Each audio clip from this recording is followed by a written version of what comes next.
Hello everyone, my name is Sarah Ritt. I'm an artist and a tarot reader, and today's overriding message actually is we've made progress.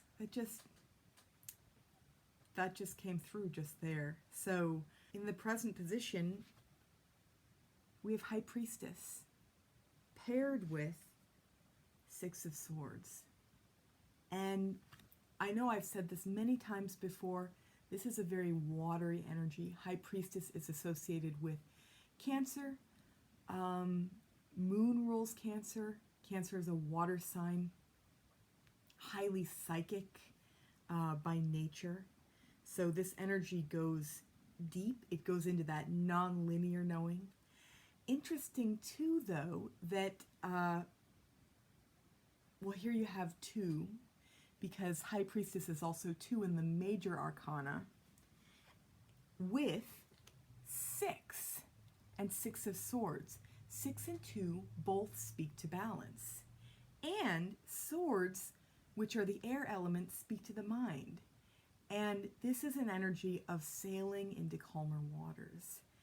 And also I remember Gemma at Gemstone Tarot, another YouTube tarot reader, talks about really being able to own your stuff as you sail into calmer waters. There's this feeling of like resolution, you know, something being resolved, and feeling that peace of mind as we move forward. So interesting that, I mean, this gets into, again, more linear knowing that things are okay, knowing that our balance is restored in some way, you know, but that the mind knows, because it is that element that speaks to the intellect, air, paired with this deep non-linear knowing, and both of them speaking to balance numerologically. There's something really, really lovely about this combination, about really, it just speaks to us being in a very good place that we can consciously acknowledge, you know, as well as know from a deep, deep place inside of ourselves as well. And then what we've come from feels very charged as well. So you have Death in the past position. Death is a Scorpio energy, so again, that, and we just had our full moon in Scorpio, so that Scorpio also, like Cancer, the water signs, they go deep, and it's that, again, it's that deep emotional undercurrent of things, the, what we consider to be darker territory, things that are maybe taboo or off limits. Scorpio inhabits that realm. And Death is a Scorpio card. Again, death is also just the death of any one thing that we're ready to let go of. So there is so often with this energy that feeling of profound change. And it's paired with fire. So here we have Queen of Rods. Rods and wands are the same. I always point that out. This is fire. And this is an energy that's inherently social and socially aware. There's a courageous quality with the sunflower here. I believe that sunflowers stand for courage. They're also just, again, an inherently fiery flower, right? I mean, this one is a little bit different because this is such a groovy deck. It's got that psychedelic energy. So here you have purple, which I always think of as mysticism. It's that, I believe it's third eye and maybe crown chakra energy, that psychic knowing. And green, even as this is like a deeper pea green, there's still that association I have with the heart, and also with growth. That's at the other website, I Love Tarot Teachings, she talks about the staves, the wands, as that the growth element of those and the growth element of greenery in general, which is, I mean, here we are in spring. I mean, spring is coming into full bloom. If not yet there, fast approaching being there. So we have this energy that speaks to courage, growth. There is that, the word that's coming to me right now is unfolding, you know, and it's in this position. And I feel like the theme with this is internal and external growth. So it's layered. So it feels like it's speaking to ways in which we have put ourselves out there socially. Fire is also bold, so there's that boldness to social interaction. Having the courage to really speak our minds is something that's coming to me. I know in my own life, I very much am feeling the charged quality of that energy here and now. But then also, so there's that feeling of like, we've just experienced this, right? So it's past position. And then also, we've had to go within and really find our courage and kind of do some, well, the term that's coming to me too is soul searching. So if you'll remember in the last reading, the Tower energy came up. And so there was that feeling of everything being shaken up. And that energy is so often catalytic for soul searching or for having to go within, which was also a theme in that reading. So having to recover, having to really listen in and find our own knowing. And so I feel as if there is that component as well. So it's like we've reached out and we've also looked within. And again, we're at a place of peace. This feels like resolve. It feels like harmony. You know, harmony is inherent to balance. So both of these again speak to balance, and balance on different levels.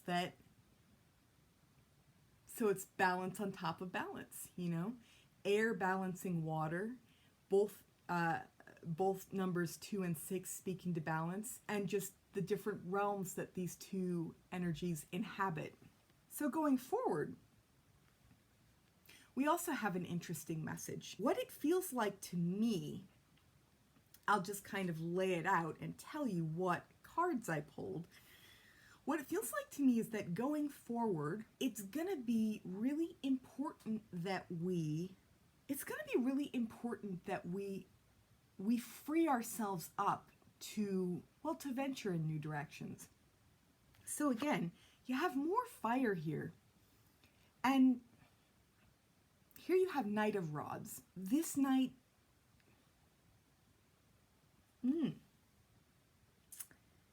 and once again, this Knight is facing the past position. So he's actually looking out at the energy we've just come through. Also where we are at present, but I feel as if there is that extra layer of continue what you've initiated. So we've gone through big changes, we've grown, we've taken steps that allow us to move in new directions.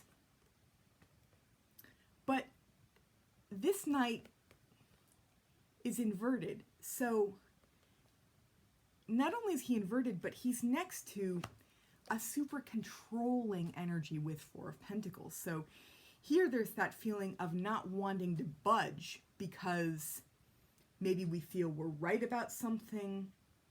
Maybe it feels too risky to move forward.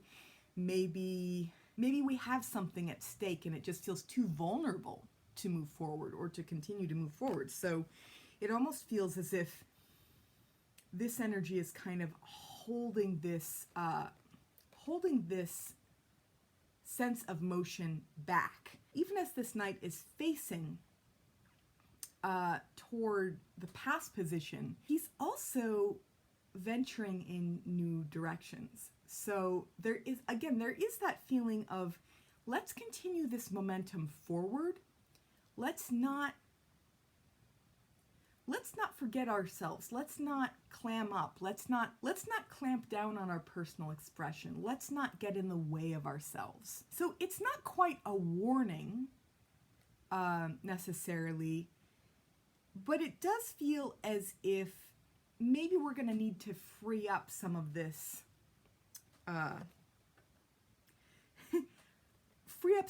energy, kind of allow our inner passion to breathe, give it room, recognize the importance of what we started, what we initiated for ourselves, the courage it took to really go there and put ourselves out there again. And maybe part of it too is just to congratulate ourselves for taking a step forward, and for really acting intuitively and allowing things to unfold. So this just feels like the message is, it's going to be important to continue to allow this energy to unfold, to continue to venture forward, not to, maybe it's, what's coming to me too is not to censor ourselves, not to let our own internal judgment take away our sense of freedom, sense of joy, sense of empowerment. It's just kind of an energy that speaks to control, judgment, small-mindedness. That's not all that it is. I love listening to other readers that speak more to the groundedness of this energy, or the determination of this energy. There's a time and a place for that as well, but there is also that controlling aspect that I feel as if it doesn't even successfully control our actions so much as make this energy kind of come out the side in unhealthy ways. So there's kind of that feeling of like fighting ourselves is what's coming to me. Like an impulsivity that's not actually, it's not actually like we're fully in the game. It's kind of like it's when we're divided within ourselves, which is a very Abraham Hicks concept, right? So when our intentionality isn't pure or centered, we don't necessarily get the results that we want, and we just get maybe a little bit haphazard in our approach, in our behavior. It's and it takes a lot of energy to fight yourself, so there's that as well. So yeah, so what I'm seeing here is that it's going to be important to maybe allow ourselves to be a little bit more vulnerable, and to further our intuitive impulses, not the impulse that wants to rebel for the sake of rebelling against this, because that's just kind of a waste of energy, it's draining. That's when we exhaust ourselves, right? But, and again, I can't help but think of Abraham Hicks, because those teachings are so wonderful. But another thing that Abraham talks about is getting out of our own way. This feels as if the message is about the importance of getting out of our own way. So that if our guidance is moving us in one direction, we allow ourselves to be open enough to follow that, see where that leads us. And in that sense, our joy of life can flourish, our sense of adventure, our sense of wonder, our inherent creativity, and again, intuitive knowing, because fire and water both, they're intuitive elements. So yeah, we're in a really good place. That's what I'm getting first and foremost. And then the artwork that I pulled is also interesting. What I'm getting, actually, here you have three is a number of communication. This little part of the artwork just jumped out at me. We've been communicating in bold ways, and in ways that are grounded enough to really get our point across. And I also feel like our lived experience has really fueled the power behind that communication. So that's what I'm getting there. And then also, again, you have 4. So 4 is a very grounded number. And this energy, it speaks to the lower chakra. So there's that, again, that fiery, it's a fiery energy. So it speaks to personal desire. So what I'm getting is that we have powerful desire, and we've been able to communicate effectively and fully, and through a lot of really interesting experience that has fueled our drive to communicate again. And that same little piece about that psychic knowing, that the mysticism of the purple, which I feel like is also reflected in Queen of Wands Sunflower here. I feel like this is speaking to deep spiritual experiences that are also they're a part of the ways in which we are striving to connect to one another through this powerful communication. So that's charged. That's both charged, it's good, and the word that's coming to me actually is awakened. You know, this is an awakened, which I'm also just getting from all of this overall really warm, fiery color here is we've been very alive within ourselves. There is that feeling of awakened insight, awakened spirit, awakened communication. That's what I'm getting throughout this. So we've been able to communicate even more than usual. You know, that just, it speaks to who we are and what we've been doing in the world. And I know that speaks to my very core experience here and now as well. And then the other energy, and the message that I'm getting with this energy, is that we can have it all. I mean, every time this comes up, it speaks to our centeredness. It speaks to our... And interesting, because the other word that's coming to me is control, you know? And so what I'm getting is that we can have a more evolved, empowered sense of control that doesn't include feeling threatened, that doesn't include censoring ourselves, that doesn't include taking away our fire and our firepower and our aliveness, you know, but that can speak to all of those wonderful things. And from the heart, once again, both of these fundamental colors here, the background colors, they're colors of the heart. This is heart chakra energy. And so, again, what that's telling me is our passions are right there at the forefront. Our reasons for being are right there at the forefront. And there's potential for even more expansion, even more growth, even more ability to show ourselves how powerful we are and how creative and, to use an Abraham phrase, aligned we are within ourselves. So yeah, once again, I just want to say this is really, really wonderful news, and it speaks to all of the growth that's happening on different levels for each of us in different ways. And that's really, really cool. So I hope that you all found this reading helpful, and if you'd like to support me monetarily, definitely check out my Patreon. It's been quite an achievement for me this past year, and it's just a wonderful way to donate to me and to this channel monthly. And it's also just a wonderful way for me to interact with you all further.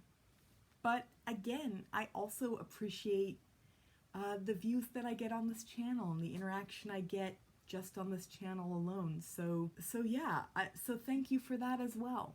And I hope that you all have a satisfying day, and I will see you again soon. Bye for now.